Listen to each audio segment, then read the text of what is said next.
Okay, so fingers crossed this live works on our dodgy internet. Just wanted to have a quick chat about the differing approaches to troubleshooting.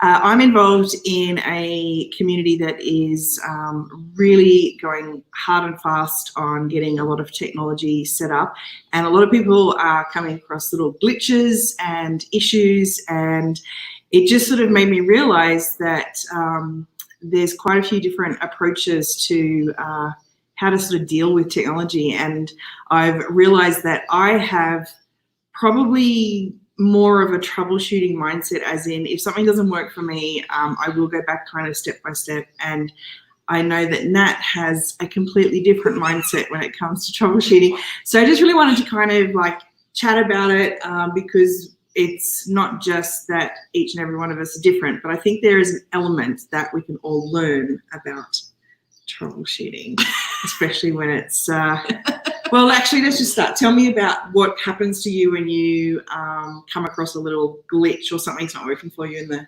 tech world. I go and find you in the office and then I ask you what's wrong with it. So, I don't even know how to define the different personality types, but let's say it was the outsourcer, or the delegator. Nobody's got time for that. The approach is to just call upon whoever's there. So if I wasn't here, what would you do? Probably wait until you were back. But no, I would then be forced to troubleshoot and find an answer. I am capable of doing it, but I don't know, over the years, I don't think I even realized I was doing it until you started pulling me up. And I think more than anything, when you said, I don't know, and I was like, I remember getting really pissed off that you didn't know the answer. And I was like, how do you not know the answer to that? Because I know everything. I'm like Google. Apparently.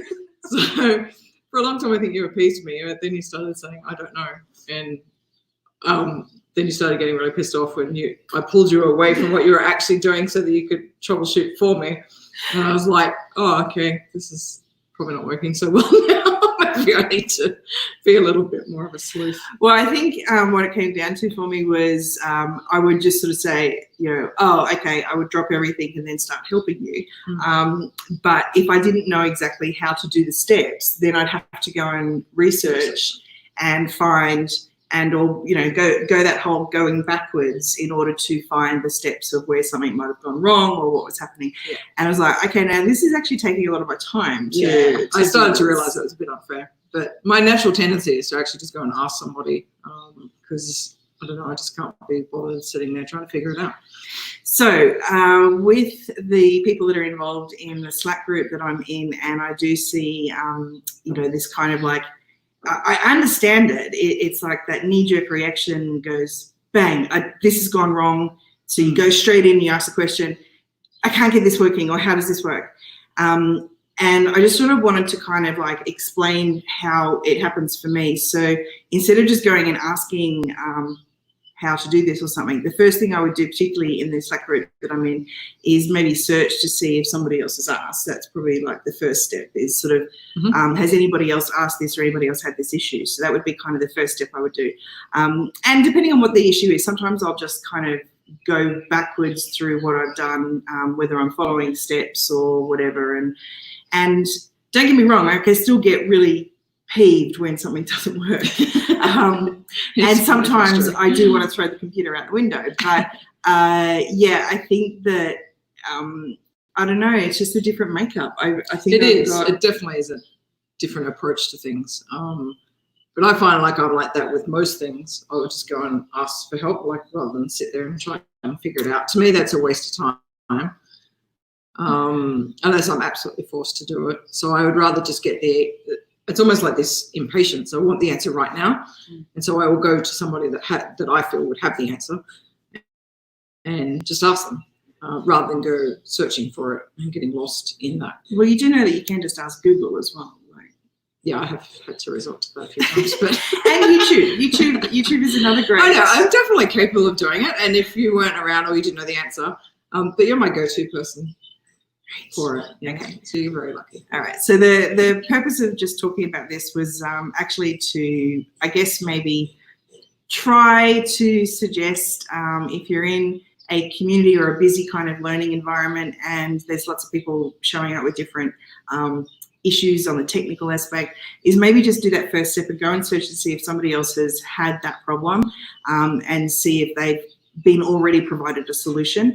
I think that's probably my bit of a frustration in this particular group at the moment is there's a few people asking the same question and it actually has already been answered. It is a bit frustrating. That makes it hard on a support network. Having run a fairly large Facebook group ourselves for many, many years, this is my approach when I come to general working environment and you're here and you're in the next room type thing. Of course, I'm going to ask you, but in a community, I probably would actually act a bit differently, to be honest, now I think about it.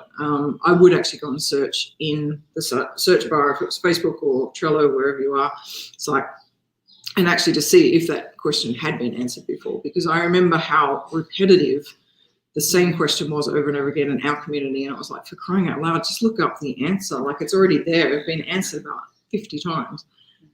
So it's, yeah, so in a community, I definitely probably would be more inclined to actually search that community first and see if someone had answered it before, before running off to ask somebody. And I think there's also from a consciousness standpoint is like you can actually kind of zoom up out of your own little box of frustration and try to look down on it objectively. It's sort of like, you know, what's that saying? You can't see the forest for the trees. So it's kind of like getting up out of the trees to a degree to look and go, all right, like I'm too in it now. How can I pull back out and try to see even maybe the reasons why I'm doing what I'm being told to do here, or it's not making sense to me. And maybe if there's a way to try and make sense of it, it logically might fall into place. But of course, sometimes there's just technical glitches that are beyond anyone's control. But from a seeking a request from support, particularly if you don't get an answer from support straight away, a lot of the times you'll find that you do just go and fix it. So for every support ticket that goes in or every kind of question that gets asked, it's taking somebody else's time to kind of even just have to answer you or find that link that was posted up.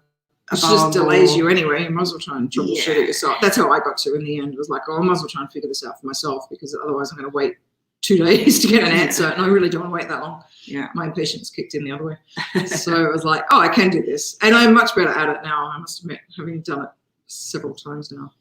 So at the end of the day, I think it's just about awareness. We both truly believe that we all have the infinite capabilities to be, do, and have anything.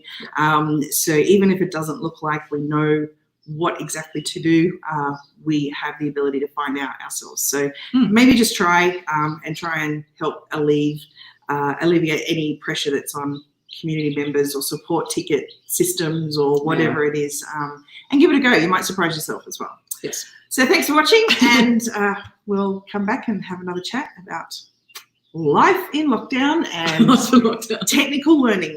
All right, bye.